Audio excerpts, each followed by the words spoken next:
Supercrack Estrella presenta el ovni que se paseó por la Antártida. La base antártica Brown o base Brown es una estación estival de investigación de la Antártida que pertenece a la República Argentina. Este ovni que muestro de la Antártida tiene esta base como más cerca. El ovni que se paseó por la Antártida y disparó la psicosis argentina. Se cumplen 50 años del famoso avistamiento en las bases argentina, chilena y británica del continente blanco.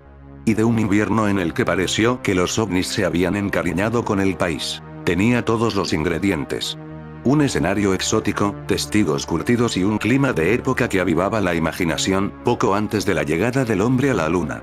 Por eso, el ovni que se paseó por la Antártida hace 50 años fue un hito que ocupó el primer lugar de las portadas de todos los diarios argentinos. Y disparó una psicosis colectiva que duró todo el invierno y un poco más. Mañana se cumple medio siglo del principal avistamiento. Aunque luego se supo que hubo algunos episodios previos, fue el 3 de julio de 1965 cuando un puñado de personas, las únicas en cientos de kilómetros blancos a la redonda, se encontró mirando al cielo con fascinación. En la base argentina de Decepción eran algo menos de 20 personas. Ese sábado, a las 19:40, hacía un buen rato que la noche era clara y tranquila. A esa hora, el observador meteorológico lo vio por primera vez. El comunicado de la Marina hablaría luego de una masa de forma lenticular. Es decir, dos superficies cóncavas adosadas. Algo así como una lenteja. La lenteja, según los diversos relatos, se movía en el cielo cambiando de color. Los predominantes eran el rojo y el verde, aunque dio todo un espectáculo. Ofreció tonalidades amarillas, azules, verdes, anaranjadas y blancas. El observador meteorológico llamó a todo el mundo. Menos el operador radial que estaba de servicio, todo el destacamento pudo ver el objeto y seguirlo con el detalle que pudieron ofrecer prismáticos y teodolitos. A unos 10 o 15 kilómetros de distancia, el objeto se desplazaba en dirección general este, aunque por momentos cambiaba hacia el oeste, a unos 45 grados. Según los testimonios, variaba la velocidad, no emitía sonidos de ningún tipo y en ocasiones se mantenía suspendido en el espacio. El comunicado de la Marina especificó que fueron unos 15 o 20 minutos de espectáculo en condiciones de visibilidad inmejorables. Más tarde, los protagonistas dirían que duró bastante más. El meteorólogo civil Jorge Hugo Stanich tomó su cámara y fotografió como pudo. Las fotos no salieron. La película era de baja sensibilidad para esa oscuridad y no había trípode. Fue curioso que, junto con el avistamiento, se detectaron alteraciones en los instrumentos de geomagnetismo. Un par de días después, la noticia explotó y ocupó el primer lugar en la portada de todos los diarios nacionales. Clarín habló con el comandante de la base Decepción, el teniente de fragata Daniel Perisé. Nosotros solo hemos visto un objeto volador no identificado. Por informaciones que poseemos, sería el mismo que observaron los personales de los destacamentos chilenos y británico. Puedo agregarle que el curioso hecho fue comprobado en días anteriores, siendo siempre un solo objeto. Efectivamente, los datos fueron confirmados por personal de la base B de Gran Bretaña y de la base chilena de la Fuerza Aérea Pedro Aguirre Cerda, que hoy está abandonada.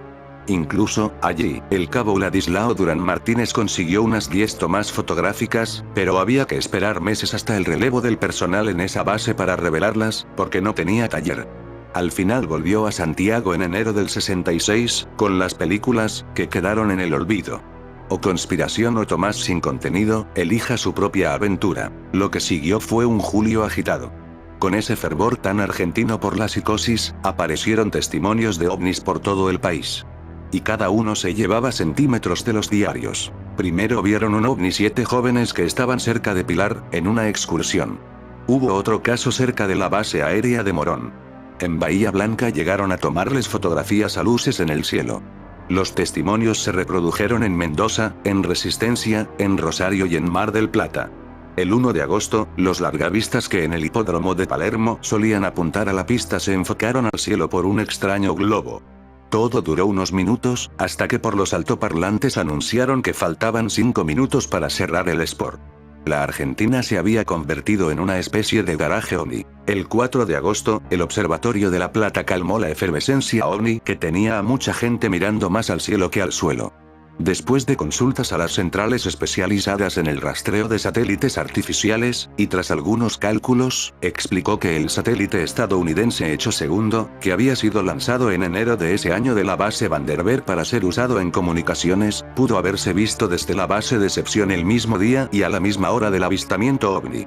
Se trataba de un enorme globo de plástico aluminizado, muy reflectante. La marea pasó, aunque ese mismo año, más raleados, siguieron apareciendo testimonios. En agosto, gendarmes del escuadrón de Punta de Vacas, en Mendoza, denunciaron que vieron un ovni juguetear en el cielo durante 8 minutos. Luego, en la capital riojana, 2 hombres contaron que un ovni había volado encima del auto en el que viajaban. A principios de octubre, en Villa Characato, en el departamento cordobés de Cruz del Eje, una docente y un grupo de alumnas juraban haber visto un aparato de 30 centímetros a unos 400 metros de altura que iba, venía y desapareció. Uno de los casos retratados por los diarios en esos meses se dio en la ciudad. Un nene que iba a la escuela N9 vio una luz que cambiaba de colores y hacía movimientos extraños. La madre dijo que también había visto el objeto y corroboró el testimonio. El padre, algo más escéptico, le dijo a Clarín, probablemente con una sonrisa apenas esbozada: no es un chico fantasioso, pero está en la época. El ovni que muestro en este video entra por este portal que hay en una especie de montaña. ¿Qué es exactamente este portal interdimensional? Ahora bien, al tener datos más exactos sobre este fenómeno, inmediatamente se hizo más sencillo para los expertos determinar qué era. Según algunas declaraciones se trata de una especie de túnel o puerta que comunica una dimensión con otra en esta oportunidad, en el tiempo de ida y vuelta. Pero, ¿es esto posible? Por supuesto que sí, de hecho no es primera vez que ocurre. Hace un tiempo 2 científicos tuvieron la capacidad para recrear algo parecido, ellos lo llamaron atajo en el espacio. Y, tal y como su nombre lo menciona, era algo que les permitiría viajar de un punto del espacio a otro. De modo que, la posibilidad de que otras de estas misteriosas puertas que permitan comunicar una realidad con otra, no es algo que debería sorprendernos. Incluso, si ya en una oportunidad para simples humanos fue posible hacer una réplica de esto utilizando recursos corrientes, sabemos que es una gran ventana de conocimiento que se está abriendo ante nosotros. Además de este fenómeno que dejó sin palabras a quienes lo presenciaron, hay otros descubrimientos que también fueron registrados y que avalan esta situación que ocurrió. En esta ocasión hablaremos de uno que fue encontrado por satélites, y se trata de una estructura que se encuentra por debajo de la Antártida. Esto llamó poderosamente la atención de los cuerpos de investigaciones, y la pregunta que no dejan de hacer es ¿qué es? Ya que, hasta el momento no hay ningún estudio que respalde esta investigación. Se dice que puede ser algo que la humanidad nunca antes haya visto, y que al momento de salir a la luz va a cambiar todo lo que conocemos hasta ahora. ¿Por qué causa tanta intriga el descubrimiento de los portales y otras estructuras? La verdad es que, seguramente hay una cantidad de descubrimientos que la humanidad todavía desconoce. Seguramente muchos de estos tienen la capacidad para hacernos ver más allá de lo conocido para nosotros, y esto sin duda nos causa mucha intriga. ¿Existió realmente un portal interdimensional en la Antártida? ¿Es posible que por allí puedan ingresar ovnis o seres extraños? Hasta ahora no lo sabemos, pero si llegase a ser cierto, seguro tarde o temprano saldrá a la luz. En fin amigos de Supercrack Estrella, si el video te gustó pulgar arriba.